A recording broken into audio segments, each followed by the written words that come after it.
இறைவனுடைய சாந்தியும் சமாதானமும் நம் அனைவர் மீதும் நிலவட்டுமாக. என்னுடைய யூடியூப் சேனலுக்கு உங்களை நான் வரவேற்கிறேன். நான் சம்மில். அதாவது இமாம் ஜெயித் இப்னு ஜெயினுலாப்தீன் இப்னு ஹுசைன் இப்னு அலி ஹுசைன் ரலியல்லாஹு அன்ஹு அவர்களுடைய பேரரான இமாம் ஜெயிதை பற்றி நாம் தொடர்ச்சியாக பார்த்து கொண்டு வருகிறோம். ஏற்கனவே இந்த வரலாறு தொடர்பில் நான் 3 காணொளிகள் பேசியிருக்கிறேன். அந்த 3 காணொளிகளையும் பார்க்காதவர்கள் நிச்சயம் அதை பார்த்துவிட்டு இந்த காணொளியை தொடர்ந்து பார்க்குமாறு கேட்டுக்கொள்கிறேன். அந்த 3 காணொளிகளினுடைய பிளேலிஸ்ட் லிங்க்ஸ் கமெண்ட்ஸிலும் டிஸ்கிரிப்ஷனிலும் கொடுக்கப்பட்டுள்ளன. சரிங்களா? ஸோ அப்போ இமாம் ஜெயித் இப்னு ஜெயினுலாப்தீன் பற்றி ஏற்கனவே 3 காணொளிகள் பார்த்திருக்கிறோம். 3வது காணொளியினுடைய இறுதியில நம்ம ஒரு இடத்துல முடிச்சிருப்போம். அதாவது அன்றைய காலகட்டத்து அரசியல் சூழல், அரசியல் சமூக சூழல் எப்படி இருந்தது, யார் ஆட்சி செய்து கொண்டிருந்தார்கள் என்பதை எல்லாம் பார்த்தோம். அந்த ஆட்சியாளர்கள் எப்படிப்பட்டவர்களாக இருந்தார்கள், அவர்களுடைய தன்மை எப்படிப்பட்டதாக இருந்தது, அதனால் முஸ்லிம்கள் எந்த அளவுக்கு பாதிக்கப்படுபவர்களாக, உளவியல் ரீதியாகவும் சமூக ரீதியாகவும் மன ரீதியாகவும் பாதிக்கப்படக்கூடியவர்களாக, அழுத்தங்களுக்கு உள்ளாகக்கூடியவர்களாக இருந்தார்கள் என்பதை எல்லாம் பார்த்தோம். பிரதானமாக உமையாக்களினுடைய ஆட்சி காலம் அது. சரிங்களா? ஸோ அந்த காலகட்டத்து அப்படிப்பட்ட ஒரு அரசியல் சூழலில் தான் இமாம் ஜெயித் பிறந்து வளர்றாரு. அவருடைய இயக்கத்தை முன்னெடுக்கிறார். சரிங்களா? அரசியல் எதிர்ப்பை முன்னெடுக்க தலைப்படுகிறார். ஸோ அப்போ அன்றைய காலகட்டத்தில் உமைய ஆட்சியாளர்களுக்கு எதிராக மக்கள் அதிருப்தியில் இருந்தனர். ஸோ அதனால ஆங்காங்கே எதிர்ப்பு குழுக்களும் எதிர்ப்பு இயக்கங்களும் அணிகளும் இருந்தன. இதுல ரொம்ப வயலண்டான, ரொம்ப ஒரு பிளடி அப்போசிஷனை ஹவாரிஜிகள் கொடுத்து கொண்டிருந்தார்கள். ஹவாரிஜிகளினுடைய எதிர்ப்புகள் ரொம்ப வன்முறையானதா, ரொம்ப ரத்தம் தோய்ந்த ஒரு எதிர்ப்பு நடவடிக்கைகளாக இருந்தன. ஆனால் அதே நேரத்தில் பிற சராசரி முஸ்லிம்களினுடைய எதிர்ப்புகள் கொஞ்சம் மிதமாக இருந்தன. இன்னும் சில முஸ்லிம்கள் மனதளவில் மட்டுமே எதிர்ப்பை வெளிப்படுத்தி கொண்டு உள்ளுக்குள் புழுங்கி கொண்டு, அதாவது அடிப்படை கடமைகளிலும் சடங்குகளிலும் திருப்திப்பட்டு கொண்டு, தங்களை சமாதானப்படுத்தி கொண்டு, தேற்றி கொண்டு, ஆட்சி மாறாதா, ஆட்சி மாற்றம் ஏற்படாதா அப்படிங்கிற ஏக்கத்துடனேயே கடந்து செல்லக்கூடியவர்களாக இருந்தார்கள். ஏன்னா இம்மாதிரியான ஒரு சூழலும், இம்மாதிரியான ஒரு மக்களினுடைய உளவியலும் மனநிலையும், அதாவது இதைவிட சிறப்பான ஒரு ஆட்சி, கிட்டத்தட்ட ஹலீஃபாக்களினுடைய ஆட்சியை மீண்டும் வந்துவிடாதா அப்படிங்கிற ஒரு மக்களினுடைய ஏக்கம் தான் அப்பாசியர்களுடைய எழுச்சிக்கும் அவர்கள் ஆட்சி கட்டிலில் ஏறுவதற்கும் வழிவகுத்தது. இன்னும் சொல்ல போனா உமையாக்களால் பிரதானமாக அன்றைய காலகட்டத்தில் ஷியாக்களே அதிகம் பாதிக்கப்படுபவர்களாக இருந்தார்கள். அது உடல் ரீதியான தாக்குதல்களாகவும் இருக்கலாம், உளவியல் ரீதியான மனோவியல் ரீதியான பாதிப்பாகவும் இருக்கலாம். ஸோ அப்போ அவர்களுடைய உணர்வுகளை தாங்கள் பிரதிபலிப்பதாக அப்பாசியர்கள் காட்டிக்கொண்டதுதான் அப்பாசியர்கள் ஆட்சி கட்டிலில் ஏறுவதற்கு இலகுவாக வழி அமைத்தது என்று சொல்லலாம். சரிங்களா? ஆனா அப்பாசியர்கள் ஆட்சி கட்டிலில் ஏறிய பிறகும் நிலைமை உமையாக்களினுடைய அரசியல் நிர்வாக பொருளாதார நிலைமைகள் போன்றுதான் உள்ளபடியே தொடர்ந்தது. சரிங்களா? அதுல எந்த விதமான மாற்றங்களும் பெரிய அளவுல வரல. ஸோ அப்போ இம்மாதிரியான ஒரு சூழல்ல தான், அரசியல் சமூக சூழல்ல தான் இமாம் ஜெயித் புழங்குறாரு. ஸோ அன்றைய காலகட்டத்தில் யார் ஆட்சியாளரா இருந்தாரு அப்படின்னா, ஹிஷாம் இப்னு அப்துல் மலிக், உமையா ஆட்சியாளர். அதாவது 105 ஹிஜ்ரியிலிருந்து 125 ஹிஜ்ரி வரை அவர் ஆட்சி கட்டிலில் அமர்ந்திருந்தார். ஸோ அப்ப அவருக்கு ஸ்பைஸ், அதாவது உளவாளிகளும் அரசாங்கத்தின் கையாட்களும் அடியாட்களும் தகவல்கள் கொடுப்பவர்களும் இஸ்லாமிய நிலப்பரப்பு நெடுகிலும் விரவி கிடந்தார்கள். அதாவது ஸ்பைஸ் அண்ட் இன்ஃபார்மர்ஸ் இருந்தாங்க. ஸோ அவர்கள் பிரதானமாக அனைவரையும், அதாவது எதிர்ப்பு இயக்கங்கள், அந்த எதிர்ப்பு இயக்கங்களினுடைய தலைவர்கள், அதிருப்தி நிலையில் உள்ள குழுக்களினுடைய தலைவர்கள், இவர்களை எல்லாம் நோட்டம் விட்டு அது சார்ந்த தகவல்களை அரசாங்கத்திற்கு அளித்துக் கொண்டிருந்தார்கள். எல்லாவற்றுக்கும் மேல் குறிப்பாக இமாம்கள், அதாவது அஹ்லுல் பைத் இமாம்களை தீவிரமாகவும் நுணுக்கமாகவும் கவனமாகவும் கண்காணிக்கக்கூடியவர்களாக இருந்தார்கள். சரிங்களா? இப்போ கிட்டத்தட்ட மதீனாவில் இருந்த இமாம்கள், அஹ்லுல் பைத் இமாம்கள்லேயே இமாம் ஜெயித் இப்னு ஜெயினுலாப்தீன் தான் அதிகமாக உழவக்கூடியவராக, அதாவது இடம் விட்டு இடம் சென்று அங்கிருக்கும் மக்களை, முஸ்லிம்களை சந்திக்கக்கூடியவராக, அதாவது சுற்றி திரியக்கூடியவராக இருந்தார். அதாவது ஒரு இடத்துல வந்து நிலையா இருக்காம, இப்ப மதீனால அன்றைய காலகட்டத்து மற்ற அஹ்லுல் பைத் இமாம்கள் மதீனாவிலேயே இருந்தார்கள். அவர்களால் வந்து அரசாங்கத்திற்கு, அதிகார வர்க்கத்துக்கு பெரிய பெரிய அளவுல எந்த விதமான அச்சுறுத்தலும் ஆபத்தும் இல்லை அப்படிங்கிற ரீதியில அவர்களுக்கு எந்த விதமான தொந்தரவுகளும் அளிக்கப்படவில்லை. ஆனா இமாம் ஜெயிதுக்கு வந்து இமாம் ஜெயித வந்து அதிகார வர்க்கம், அரசாங்கம் அப்படி பார்க்கல. இவர் வந்து ஒரு பொட்டன்ஷியல் ட்ரிபிள் மேக்கரா இருக்கிறாரு. இவர் வந்து அதாவது ஒரு இடத்தில் நிலையாக இருக்காமல் சுற்றி திரிந்து கொண்டே இருக்கிறார்.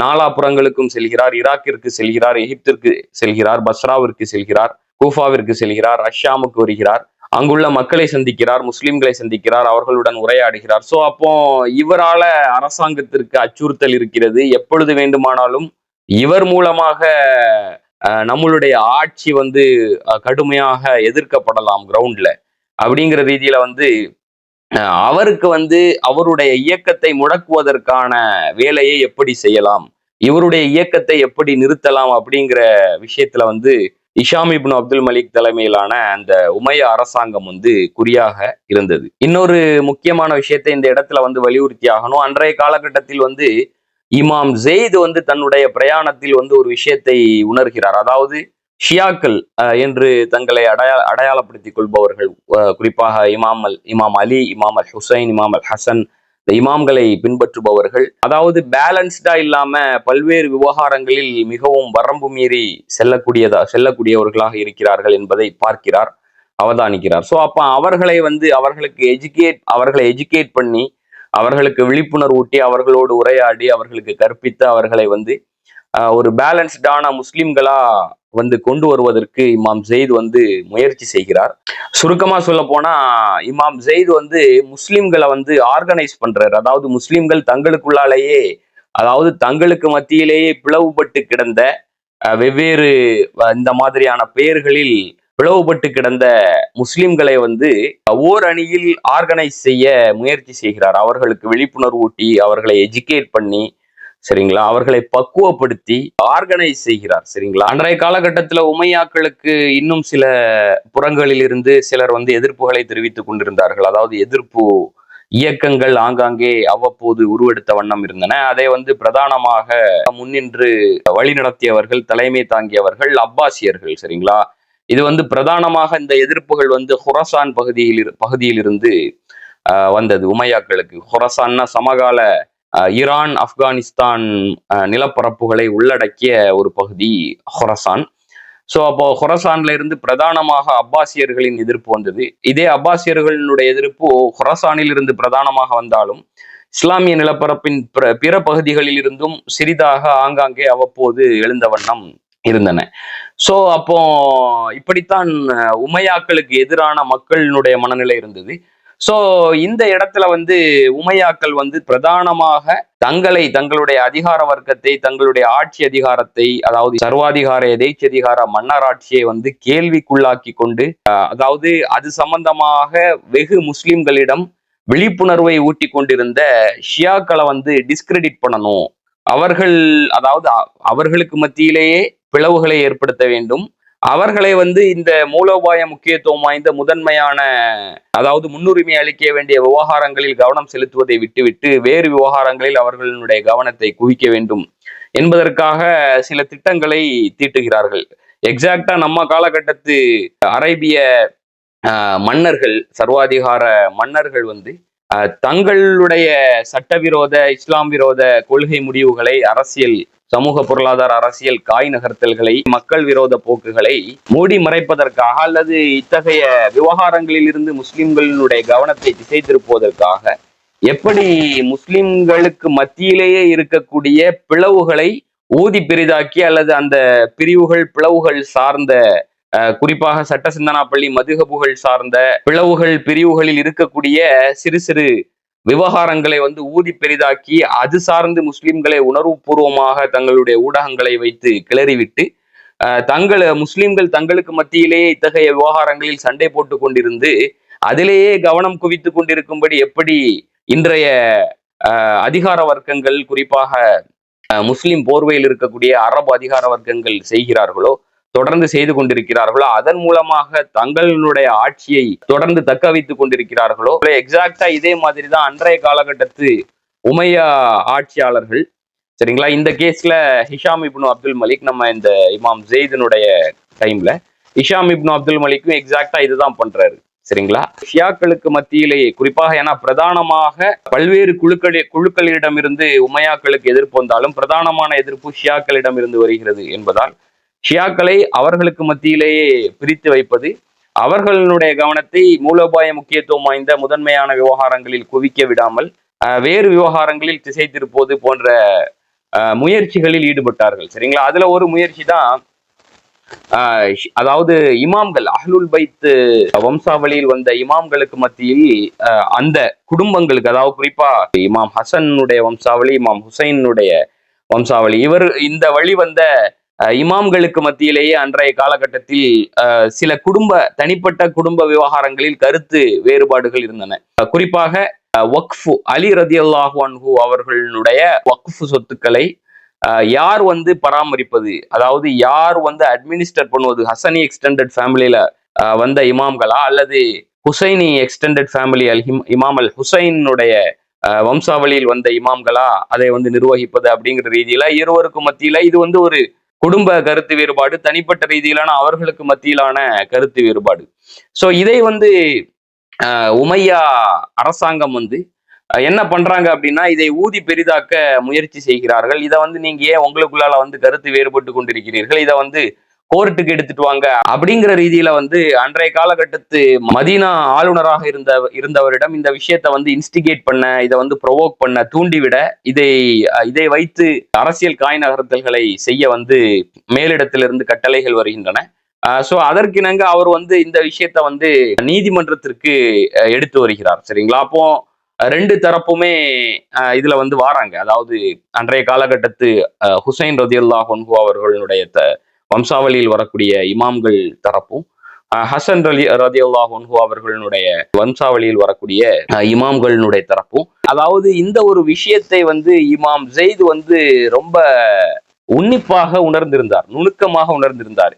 இவங்க இந்த மாதிரியான ஒரு மனூவர் மூலமாக, ஒரு அரசியல் விளையாட்டு மூலமாக, காய் நகர்த்தல்கள் மூலமாக எதை நாடுகிறார்கள், இதன் மூலமாக அவர்கள் என்ன செய்ய முயற்சி செய்கிறார்கள், உத்தேசம். சரிங்களா? இது எல்லாத்தையுமே இமாம் ஜெயித் தெளிவாக உணர்ந்திருந்தார். சரிங்களா? இதன் மூலமாக ஒரு புறத்துல ஷியாக்களை டிஸ்கிரெடிட் பண்ணணும், அதே நேரத்துல அவர்களுக்கு மத்தியிலேயே இருக்கக்கூடிய சாதாரண கருத்து வேறுபாட்டை ஊதி பெரிதாக்கி மிகப்பெரிய பூதாகரமான ஒரு பிளவாக மாற்ற வேண்டும். அதே நேரத்தில் முஸ்லிம்களுடைய கவனத்தை அதிகார வர்க்கத்தை நோக்கி திருப்பாமல், அவர்களுடைய பிளவுகள், வழிகேடுகள், இஸ்லாம் விரோத செயல்களை நோக்கி திருப்பாமல் இந்த விஷயத்தில் அவர்களை பிஸியாக வச்சுக்கிடணும். சரிங்களா? அப்ப இதை நன்றாக உணர்ந்த இமாம் ஜெயித் இந்த கேஸ அப்படியே முடிச்சிருவாரு. இவர் என்ன சொல்லுவாருன்னா, அதாவது என்னுடைய கிளைமை நான் விட்டு கொடுக்குறேன், அதாவது இமாம் அலி ரதியல்லாஹு அன்ஹு அவர்களுடைய வக்ஃபு ப்ராப்பர்ட்டி மீதான, சொத்து மீதான எனது நிர்வாக உரிமையை நான் கன்சீட் பண்றேன், சரிங்களா, விட்டு கொடுக்குறேன் அப்படின்னு சொல்லிடுவாரு. சொன்னதன் மூலமாக இந்த ஒரு விஷயம் ரொம்ப உண்மையா அரசாங்கம் நினைத்ததை விட இதை வைத்து கேம் விளையாடலாம் அப்படின்னு நினைத்தார்கள். சரிங்களா? அது ரொம்ப சப்பையா முடிஞ்சிடும். சரிங்களா? சோ அப்போ இதனால உமையா அதிகார வர்க்கத்திற்கு மேலும் அதிருப்தி.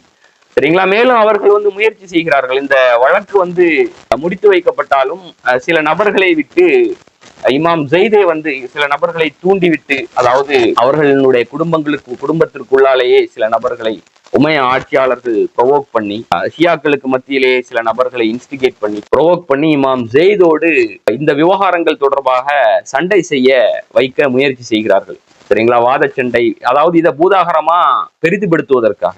இமாம் ஜெயித் இதுலயும் இந்த பொறியிலையும் சிக்கல்ல மாட்டல, ஏன்னா அவருக்கு நன்றாகவே தெரியும். ஏன்னா இதுல எல்லாம் நமக்கு நம்மளுடைய சமகாலத்தில் நமக்கு அதீத பாடங்களும் படிப்பினைகளும் இருக்கின்றன. இமாம் ஜெயித் தெளிவாக சொல்லி விடுவார், உங்களுக்கு எல்லாம் நான் பதில் சொல்லிட்டு இருக்க வேண்டிய அவசியம் இல்லை அப்படின்னு. சரிங்களா?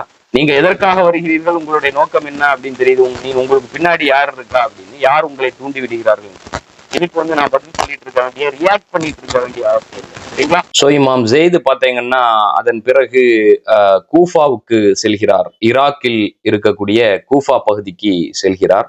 கூஃபால வந்து ஹாலித் இப்னு அப்துல்லாஹ் அல் கஸ்ரி அப்படிங்கிற ஒரு நபரை வந்து சந்திக்கிறார். இவர் வந்து இந்த நபர் வந்து ஒரு அபிஷியல், அதாவது உமையா அரசாங்கத்தினுடைய அதிகாரிகளில் ஒருவர். சரிங்களா? சோ அவரு வந்து இமாம் ஜெயிதுக்கு வந்து நெருக்கமாகறாரு. இமாம் ஜெயிதுக்கும் அவருக்கும் நெருங்கிய உறவு முறை பழக்கம் ஏற்படுகிறது. சோ இது வந்து உமையா அதிகார வர்க்கத்திற்கு தெரிந்து விடுகிறது. உமையா அதிகார வர்க்கம் அரசாங்கம் ஹிஷாம் இப்னு அப்துல் மலிக் வந்து இந்த நபரை ஹாலித் இப்னு அப்துல்லா அல் கஸ்ரியை அவருடைய பொறுப்பிலிருந்து விடுவித்து விடுகிறார். சரிங்களா? விடுவித்த பிறகு இமாம் ஜெயித வந்து நம்ம ஏற்கனவே பார்த்தோம். இமாம் ஜெயித வந்து அந்த உமையா அரசாங்கம் வந்து பின்தொடர்ந்து கொண்டே இருந்தது. இமாம் Zaid was under the radar of the Umavi government of his time. சரிங்களா? அதாவது அவர் வந்து சர்வைலன்ஸ்லேயே, கண்காணிப்பிலேயே இருக்கிறார். சோ அப்போ இமாம் ஜெயித வந்து எப்படியாவது அவருடைய நகர்வுகளையும் இயக்கங்களையும் அவருடைய செயல்பாடுகளையும் முடக்குவதற்கான வழிகளை எதிர்பார்த்து கொண்டிருந்தது உமையா அரசாங்கம்.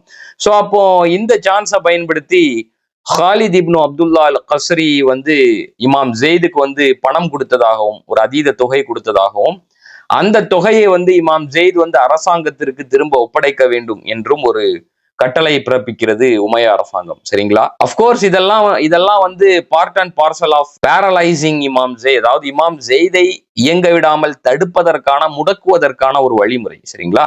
அப்போ இமாம் ஜெயித் வந்து இதன் பிறகு வந்து நேரடியாக உமையா மன்னர் ஹிஷாம் இப்னு அப்துல் மலிக்கையே நேரடியாக சென்று பார்த்து விடலாம் என்ற ஒரு முனைப்பில், ஏன்னா அவர்கிட்ட போய் என்ன, எதனால இந்த மாதிரியான ஒரு குற்றச்சாட்டு தன் மீது வைக்கப்பட்டது, எதற்காக தான் வந்து இந்த தொகையை வந்து அரசாங்கத்திற்கு கொடுக்க வேண்டும், இது சம்பந்தமாக பேசுவதற்காக ஹிஷாம் இப்னு அப்துல் மலிக்கை பார்ப்பதற்கு முயற்சி செய்கிறார். ஆனால் இலகுவாக பார்க்க முடியவில்லை. ஏனென்றால் அப்கோர்ஸ் இன்று இருக்கும் தலைவர்கள், ஜனாதிபதிகள், மன்னர்கள், அரசர்கள் போன்று அன்றைய காலகட்டத்திலும் ஹிஷாம் இப்னு அப்துல் மலிக் வந்து ஒரு எதேச்சதிகார ஒரு மன்னராகத்தான் இருந்தார். இலகுவாக பார்க்க முடியவில்லை. பேக் அண்ட் ஃபோர்த் அலைக்கழிப்புக்கு ஆளாகிறார் இமாம் ஜெயித். சோ அப்போ ஒரு தடவை வந்து பார்ப்பதற்கான வாய்ப்பு கிடைக்கிறது ஹிஷாம் இப்னு அப்துல் மலிக். ஹிஷாம் இப்னு அப்துல் மலிக் உடனடியாக உரையாடலில் இறங்காமல் அவரை வந்து தன்னுடைய உறைவிடமான மதீனாவிற்கு சென்று வர சொல்கிறார் ஒரு காரியத்தின் நிமித்தம். அதன் பின்னர் வந்து இந்த விவகாரத்தை வந்து பேசிக்கிடலாம், நம்ம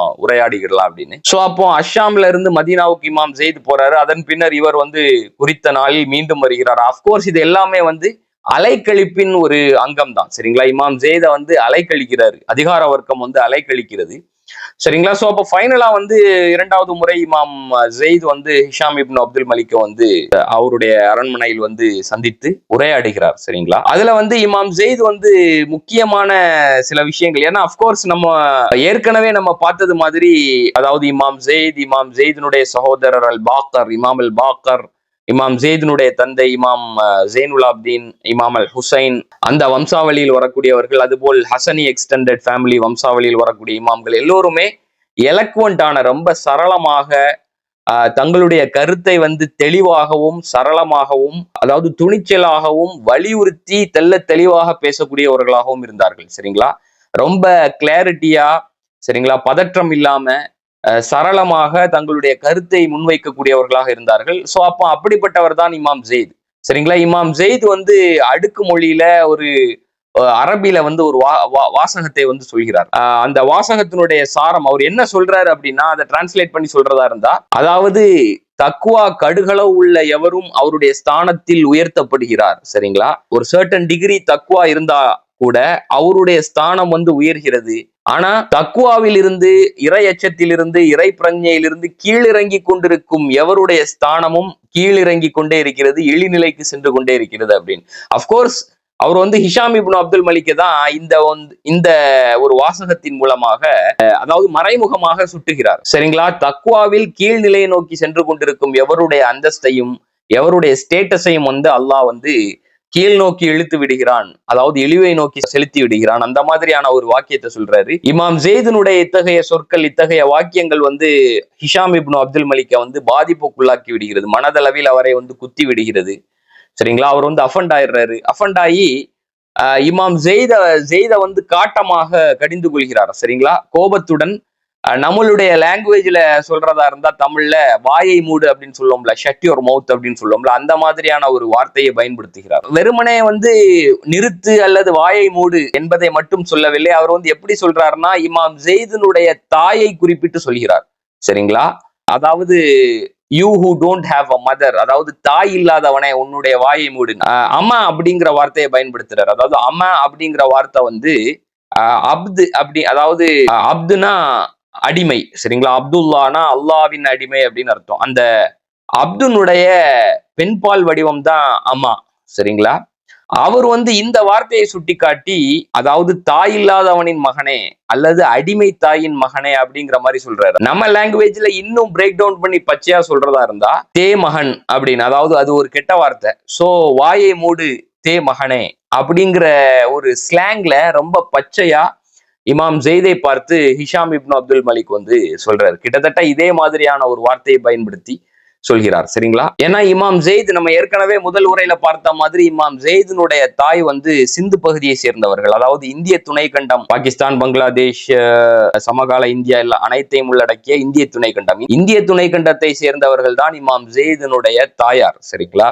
அப்ப ஹிஷாம் இப்னு அப்துல் மலிக்கை பொறுத்த வரைக்கும் அவர் இந்திய துணைக்கண்டத்து மக்களை கிட்டத்தட்ட அதாவது ஒரு 2ஆம் தர 3ஆம் தர குடிமக்களாக பார்த்தார் அப்படிங்கிறதுக்கான ஒரு உதாரணம் இது. அதாவது ஒரு முழுமையடையாத ஒரு பெண்ணின், அடிமை பெண்ணின், நம்மளுடைய ஸ்டேட்டஸுக்கு அந்தஸ்துக்கு இணையாகாத, அந்தஸ்தில் இருக்காத ஒரு அடிமை பெண்ணின் மகனே அப்படிங்கிற மாதிரி ஒரு வார்த்தையை சுற்றாரு. அதாவது நடத்தை ரீதியாகவும் இழிவாக பேசுகிறார். அவர் எந்த நிலப்பகுதியில் இருந்து வருகிறாரோ அந்த நிலப்பகுதியை மையப்படுத்தியும் அந்த இமாம் ஜெயிதினுடைய தாயாரை இழிவாக பேசுகிறார். அதுபோல் இமாம் ஜெயிதினுடைய தாயார் அரபு நிலப்பகுதியை சார்ந்த, அரபு பின்புலம் அல்லாத ஒரு 2ஆம் தர மனைவியாகத்தான் இருந்திருக்கிறார் இமாம் ஜெயிதினுடைய தகப்பனாருக்கு அப்படிங்கிற ரீதியிலையும் இழிவாக பேசுகிறார். சரிங்களா? அப்ப இது எந்த மாதிரியான ஒரு அணுகுமுறை, எம்மாதிரியான ஒரு ஆட்டிடியூட், எந்த மாதிரியான ஒரு பார்வை அப்படிங்கிறத பாருங்க. அதாவது உமையா ஆட்சியாளருக்கு, உமையா மன்னருக்கு. ஆனா இமாம் ஜெயிதினுடைய தாயாரையும் அதாவது தாயாரும் சமமாகத்தான் நடத்தப்பட்டார்கள். இப்ப நம்ம அந்த விஷயத்துக்குள்ள போகல. சோ அப்ப இதற்கு இமாம் ஜெயித் எப்படி ரெஸ்பாண்ட் பண்றாருன்னு பாருங்க. இமாம் ஜெயித் சொல்றாரு, உலக மனிதர்களிலேயே தோன்றிய சிறந்த மனிதர்கள் நபிமார்கள். சரிங்களா? அந்த நபிமார்களிலேயே ஒரு நபி நீ சொல்ற அந்த மாதிரியான தாயாருக்குத்தான் மகனாக பிறந்திருக்கிறார் அப்படின்னு. யார இமாம் ஜெயித் யார ரெஃபர் பண்றாங்க அப்படின்னா இஸ்மாயில் அலைஹிஸ்ஸலாம ரெஃபர் பண்றாங்க. அதாவது இஸ்மாயில் அலைஹிஸ்ஸலாமுடைய தாயார் ஹாஜர். அவர் அன்றைய காலகட்டத்தில் ஒரு அம்மா தான், அதாவது கிட்டத்தட்ட அடிமையாக இருந்தவர் தான். சோ அப்ப அந்த அடிமை, நீ சொல்ற அந்த கோட் அண்ட் கோட் அடிமை தாயாருக்கு பிறந்தவர் தான் இஸ்மாயில் அலைஹிஸ்ஸலாம். அல்லாவிடத்தில் ஒட்டுமொத்த மனிதர்களிலேயே சிறந்த மனிதர்களின் பட்டியலில் வரக்கூடிய இஸ்மாயில் அலைஹிஸ்ஸலாம். அது மட்டுமல்ல, அந்த இஸ்மாயில் அலைஹிஸ்ஸலாம் அவர்களுடைய வம்சாவளியில் தான் தலை சிறந்த நபிமார்களின் முத்திரையான முகமது நபி ஸல்லல்லாஹு அலைஹி வஸல்லம் தோன்றினார்கள். அகிலத்தாருக்கெல்லாம் அருட்கொடையாக உதித்தார்கள். சரிங்களா? அனைத்து நபிமார்களிலும் இறைவனுக்கு மிகவும் விருப்பமான, நெருக்கத்திற்குரிய நபியாக பிறந்தார்கள். இவர்களுடைய வம்சாவளியை நீ ட்ரேஸ் பண்ணா அதுவும் நீ சொல்ற அம்மா அந்த கோட் அண்ட் கோட் அடிமை தாயாரிடம் தான் சென்று சேர்கிறதுன்னு.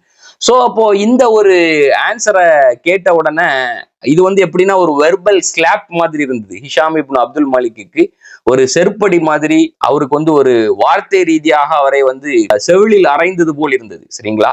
ஆனா ஹிஷாம் இப்னு அப்துல் மலிக்கு ஒரு கன்ஃபியூஷனும் கூட. ஏன்னா அவர் ஒரு ஆட்சியாளர்களுடைய அந்தஸ்துல ஒரு குடிமகனை அந்த இடத்தில் வைத்து ஒரு மன்னர்கள், சர்வாதிகார, எதேச்சதிகார அரசர்கள் எப்படி ட்ரீட் பண்ணுவாங்களோ அப்படி அவர் பேசுறாரு. இந்த மாதிரியான இன்டலெக்சுவலான, அறிவுபூர்வமான இந்த டெரிட்டோரிஸ்லாம், இந்த மாதிரியான தகவல்களை எல்லாம் அவர் கடந்து வந்திருப்பாரா என்பதை தெரியவில்லை. அவருக்கு கன்ஃபியூஷன், இவன் என்ன பேசிட்டு இருக்கிறான் அப்படின்னு. இவன் என்னடா இது, இவன் என்ன நம்மள்ட்ட பதில் சொல்லிட்டு இருக்கிறான், நம்ம அதாவது வெர்பலா இவனை லாக் பண்ண முடியல. ஏன்னா எலக்வெண்டாவும் பேசுறாரு, அறிவுபூர்வமாவும் ஆதாரபூர்வமாவும் பேசுறாரு. அதே நேரத்தில் செவிலில் அறைந்தார் போல் பதில் சொல்லக்கூடிய விதத்தில் அவருடைய பதில் வந்து மறுப்பு தெரிவிக்க முடியாத விதத்தில் இருந்தது. ஏன்னா இப்போ அடுத்தது வந்து ஹிஷாம் இப்னு அப்துல் மலிக் வந்து மறுப்பு தெரிவிக்கணும் அப்படின்னா நபி ஸல்லல்லாஹு அலைஹி வஸல்லம் அவர்களைத்தான் கை காட்டணும். சரிங்களா? ஸல்லல்லாஹு அலைஹி வஸல்லம் அவர்களுடைய வம்சாவளியை வந்து இமாம் ஜெயிதினுடைய தாயாரை பற்றி பேசியது போல் நபிகளாரனுடைய வம்சாவளியையும் பற்றி பேச வேண்டிய தேவை ஏற்படும், அல்லது இஸ்மாயில் அலைஹிஸ்ஸலாமை இழிவாக பேச வேண்டிய தேவை ஏற்படும். சோ அதனால அந்த டைம்ல வந்து ஹிஷாம் இப்னு அப்துல் மலிக்கு வந்து இதற்கு பதிலளிக்க முடியவில்லை. சரிங்களா? சோ அப்ப இதற்கு வந்து ஹிஷாம் இப்னு அப்துல் மலிக் வந்து எப்படி பதிலளிக்கிறார்னா, இதற்கு மேல உன்ட்ட பேசி பிரயோஜனம் இல்லை, இதற்கு மேல என்னால உன்ட்ட பேச முடியாது, நீங்க இருந்து கிளம்பு, கெட் அவுட் அப்படின்னு சொல்றாரு. இதற்கு மேல எந்த விவகாரங்களை பத்தி இங்க வந்து டிஸ்கஸ் பண்றதுக்கு இடம் இல்ல, எனக்கு வந்து உன்ட்ட பேச விருப்பம் இல்ல, கிளம்பிடு அப்படின்னு சொல்றாரு. சரிங்களா? இமாம் ஜெயித வந்து துரத்தி விடுகிறார். இமாம் ஜெயித் வந்து அதற்கு பதில் சொல்லுகிறார், நான் வந்து இப்ப கிளம்புறேன், ஆனா வந்து நான் இங்கிருந்து கிளம்பி நான் சென்று சேரக்கூடிய இடம் வந்து உனக்கு சௌகரியம் அளிக்கும் இடமாக இருக்காது அப்படின்னு. அதாவது நான் போய் சேரக்கூடிய அந்த இடத்தால் உனக்கு தொந்தரவு வந்து கொண்டே இருக்குங்கிற மாதிரி ஒரு மீனிங்ல அது உனக்கு கம்ஃபர்டபுளான ஒரு இடம் இல்லை அப்படின்னு. அதாவது அப்கோர்ஸ் இது வந்து ஒரு அச்சுறுத்தல், அதிகார வர்க்கத்தை நோக்கி இமாம் ஜெயித் வந்து அச்சுறுத்தல், கிட்டத்தட்ட அச்சுறுத்தல் விடுக்கிறார். சரிங்களா? சிம்பிளா சொல்றதா இருந்தா, நான் வந்து சும்மா இருக்க மாட்டேன், உனக்கு எதிராக உன்னுடைய ஆட்சிக்கு எதிராக எனது புறத்திலிருந்து எதிர்ப்புகள் வந்து கொண்டேதான் இருக்கும் அப்படிங்கிறத வந்து சொல்லாம சொல்றாரு, பூடகமா சொல்றாரு. சரிங்களா? சோ அப்ப இது வந்து அப்கோர்ஸ் ஒரு அச்சுறுத்தல், ஒரு மிரட்டல். சரிங்களா? அப்போ அப்கோர்ஸ் அதிகார வர்க்கத்தினுடைய ஹராஸ்மெண்ட்டுக்கு, சித்திரவதைகளுக்கு, தொந்தரவுகளுக்கு, அதிகார வர்க்கத்தினுடைய கேள்விகளுக்கு அப்கோர்ஸ் இன்று இருப்பது போல் இமாம் ஜெயித் வந்து இம்மாதிரியான அடக்குமுறைகளுக்கும் தொந்தரவுகளுக்கும் ஆளாகிறார். அதிகார வர்க்கத்தினுடைய ரேடார்ல இருக்கிறார், அதாவது உமையா அரசாங்கத்தினுடைய சர்வைலன்ஸ்ல இருக்கிறார். இவரை வந்து கண்காணித்துக் கொண்டே இருக்கிறார். அவர் வந்து எங்கு சென்றாலும், அவர் மதீனாவுக்கு சென்றாலும், ஈராக்குக்கு சென்றாலும், எகிப்திற்கு சென்றாலும், எங்கு சென்றாலும் அவர் வந்து கண்காணிக்கப்பட்டார். கேள்விகள் அங்கு இருக்கக்கூடிய அதிகாரிகளால் விசாரணைக்கும் கேள்விகளுக்கும் உட்படுத்தப்பட்டார். சரிங்களா? சோ அப்போ நம்ம இன்ஷா அல்லாஹ் இமாம் ஜெயித் இப்னு ஜைனுல் ஆபிதீன் அவர்களுடைய வரலாற்றை தொடர்ந்து பேசுவோம், சுருக்கமான வரலாற்றை தொடர்ந்து பேசுவோம்.